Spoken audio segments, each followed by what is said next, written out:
Welcome. Thank you for joining Lakewood Public Library today. Today we have with us David Mould, who is here to discuss his newest book, Postcards from the Borderlands. David is Professor Emeritus of Media Arts and Studies at Ohio University. David was born in the UK and worked as a newspaper and TV journalist before moving to the United States. He's been published in Newsweek, the Christian Science Monitor, and more. His book, Postcards from the Borderlands, details some of his travels in Asia and Southern Africa. Throughout his travels, David has run-ins with border guards, finds old-time religion in Malawi, revisits apartheid in Johannesburg, traverses the rivers of Bangladesh, wanders through the ancient kingdoms of Nepal, and more. And today he is going to take us on his travels. So take it away. Thank you so much, Melinda, and welcome to everybody, patrons of Lakewood Library and others who may be watching this. I've done a couple of presentations at your library. It's a lovely building. I had a good audience, so happy to be back with you virtually. So, if there's one takeaway I hope you'll get from the presentation, the next time you cross a border or even look at one on a map, think about how did that border become that way, because borders are not there by accident. Borders have fascinated me, I think, since childhood, when my parents took me on camping trips to France, Spain and Italy, and it was always really exciting to go across the border, have your passports examined. There was never any problem, but just the thrill of crossing borders remained with me. And later on, as I studied and worked, I came to think more broadly about borders. Are they simply physical barriers, or are the borders within countries and even kind of borders within our minds, the way that we think about and maybe map other places? I've travelled a lot over the last 25 years. I'm not going to read you the list here. Most of my work has been for international agencies, most recently for UNICEF, the United Nations Children's Fund, working as a trainer, teacher, consultant, researcher. So in the process, I've crossed a lot of borders and, as Melinda said, had some kind of scary border experiences along the way. And as I travel, I write. These are my 3 books. The first was on Central Asia, a region where I lived and worked from the mid-1990s. More recently, Monsoon Postcards on the Indian Ocean region. I've worked recently in India, Bangladesh, also Madagascar, and Borderlands kind of pulls together experiences from these and some other countries as well. We're going to be traveling mostly to Africa and South Asia, but let's start on more familiar ground in the United States, the way we kind of look at other places, or in this case, the way that New Yorkers look at other places. So this is a cover page from the New Yorker, 1976, the view from 9th Avenue. And I mean, I think it kind of summarizes some of the ways in which, well, not just New Yorkers, but everybody looks at places that are unfamiliar.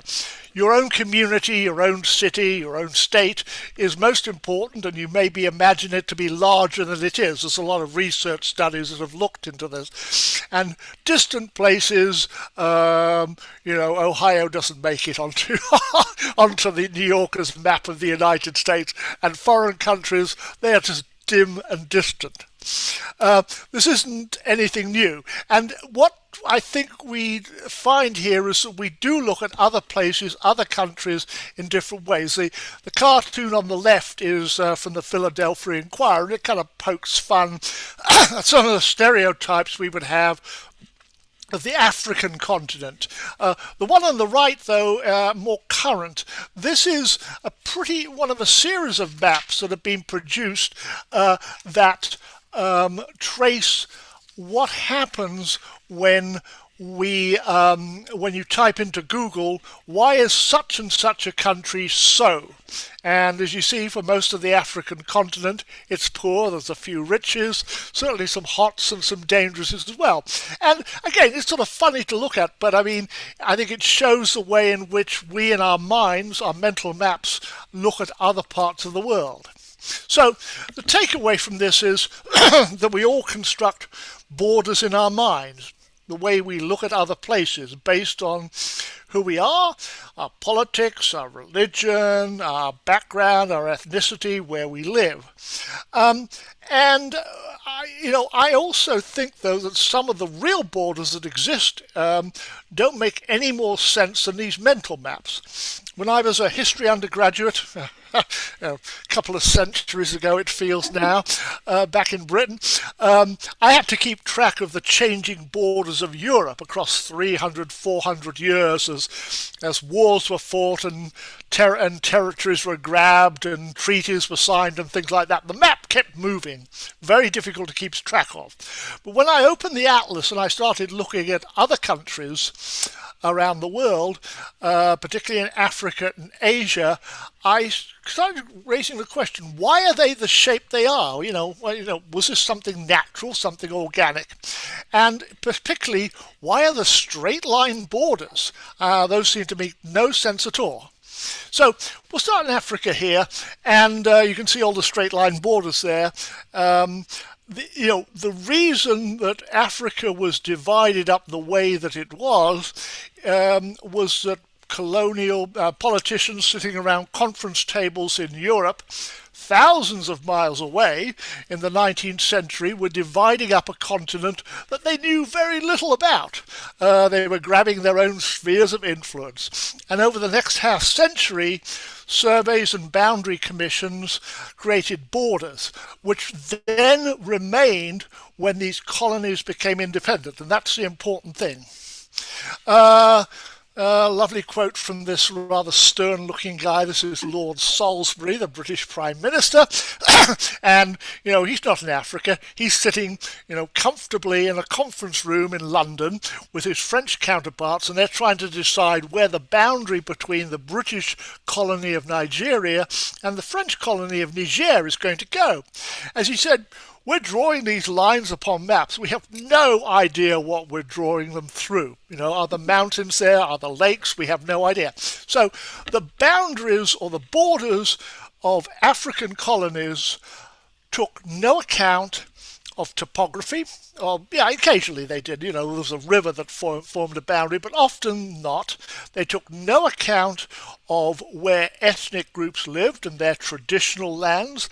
They took no account of where nomads would move their herds from summer to winter pastures.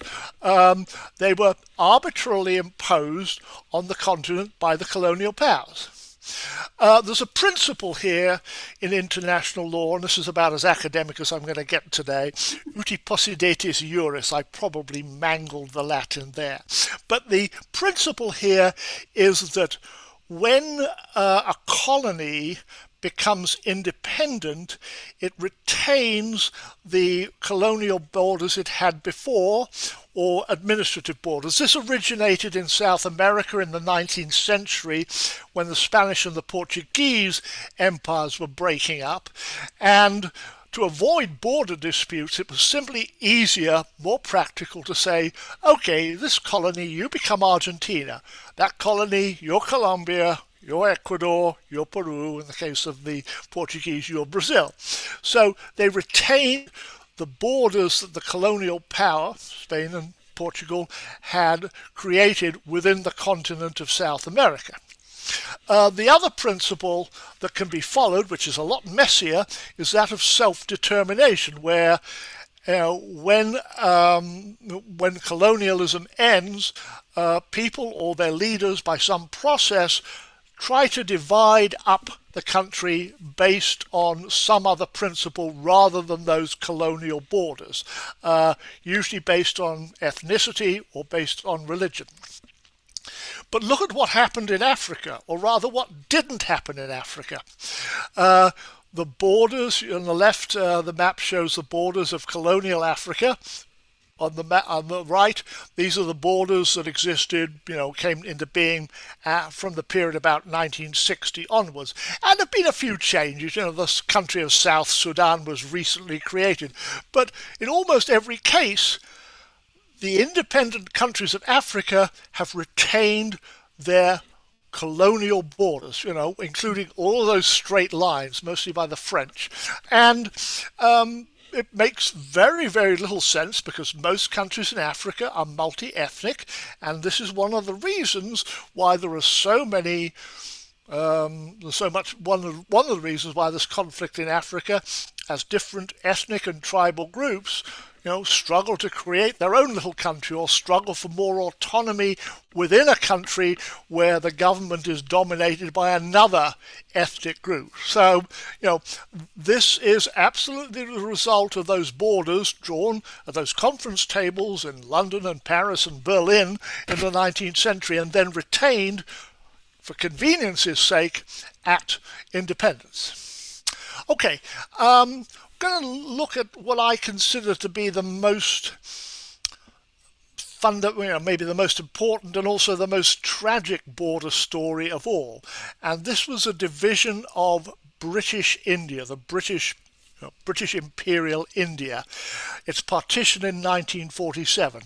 So to make a kind of a long history short, British India, you see the map on the left, was cobbled together, and I think that's the correct term to use, cobbled together, over a period of about 150 years by an outfit called the East India Company, which started as a trading group, but basically evolved into a military power.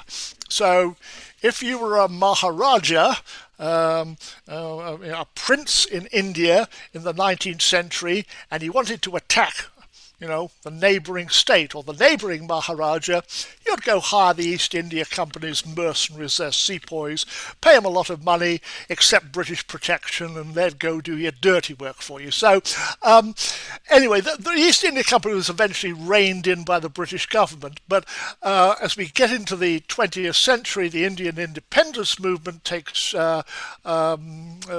traction.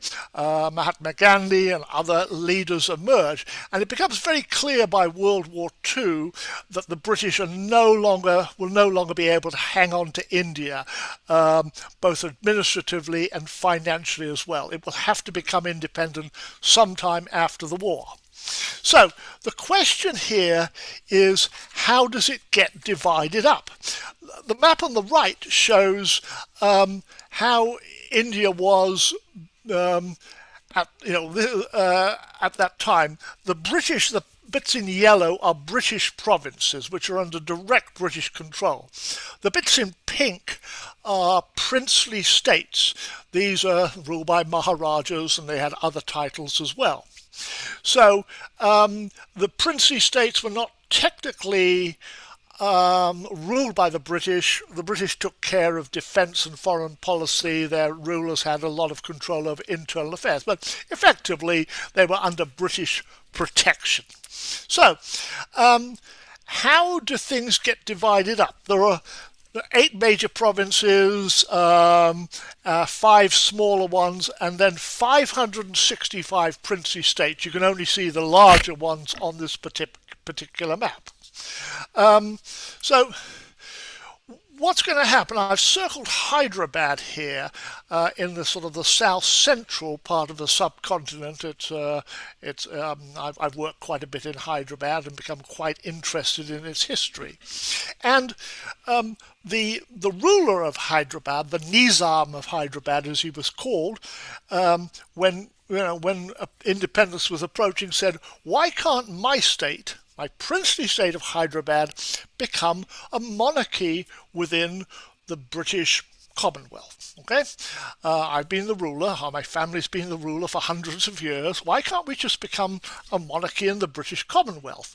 And Hyderabad would have made a viable country. In 1947, it was about as large in land area as Britain itself. It had a population of 16 million. Its economy was the size of Belgium's. A viable country. There are many smaller countries in the world. However, if you had followed that principle, okay, and allowed each of the princely states to become an independent constitutional monarchy, more than 600 new countries would have been created within the Indian subcontinent within British India, which would have been a political, economic, and certainly a cartographic train wreck. So instead, the principle used was the other one, not using these colonial boundaries, but the principle of self-determination. And the only part of self-determination was religious self-determination. British India was divided solely on the basis of religion into Hindu majority India and Muslim majority Pakistan, with tragic consequences that are still with us today. And this process led to millions of people fleeing their homes, massive communal violence. This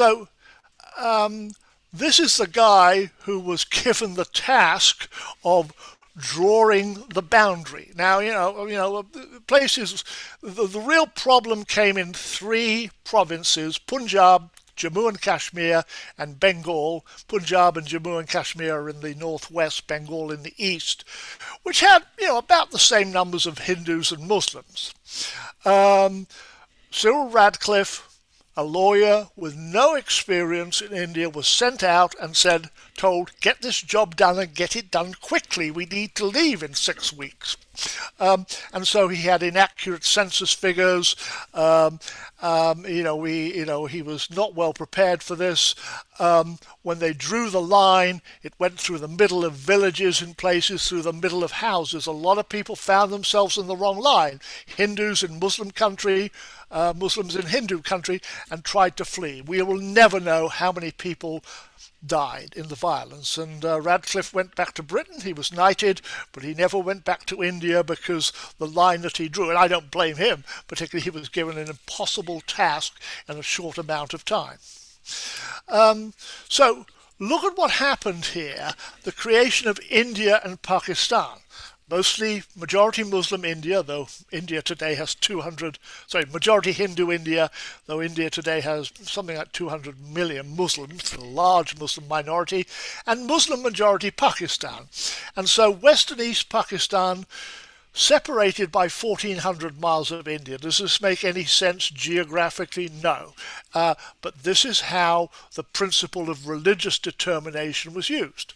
West and East Pakistan differed in every way except religion, in language, in culture, in history.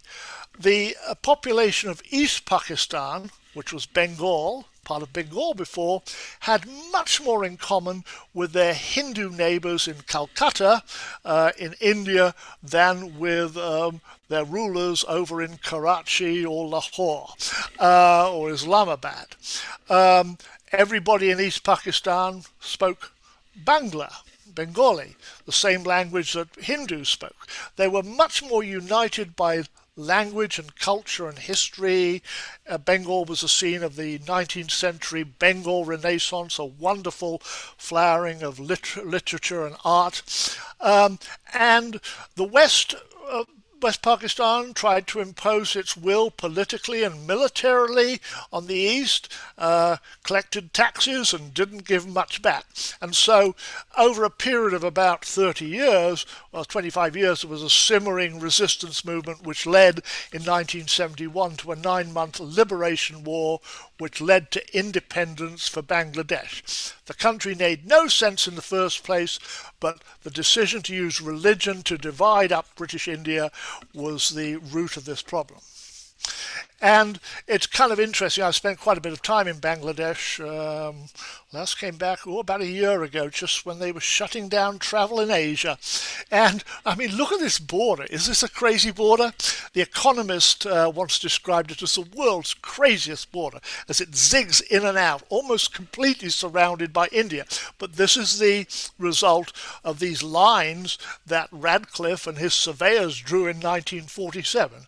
About half as long as the US-Canada border, just zigs in and out. And Bangladesh is not a large country, in comparison to Illinois or Iowa, though it's a very crowded country. About 170 million is the population, about half that of the United States. But this crazy, crazy border that made no sense at all. Okay.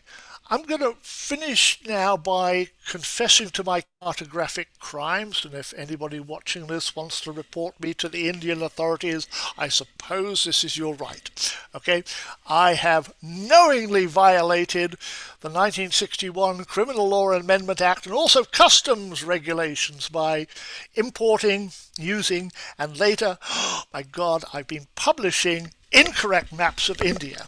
Look at the map on the right here and look at the northern part of it where it sort of gets to Tajikistan. This is Jammu and Kashmir. This is one of those three provinces, Punjab and Bengal, that we've just talked about. Bangladesh were the other two that had to be divided in 1947 because they had a mixed population. So this official map of India shows all of Jammu and Kashmir as part of India, which is what India claims. However, the reality is very different. Pakistan, under the division in 1947, controls about 30% of the territory. China controls a bit that it grabbed from India in a war in 1962.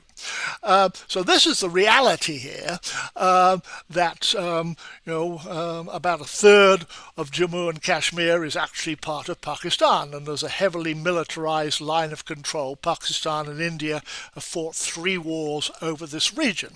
So this is the reality, but not according to India, which gets very sensitive about maps.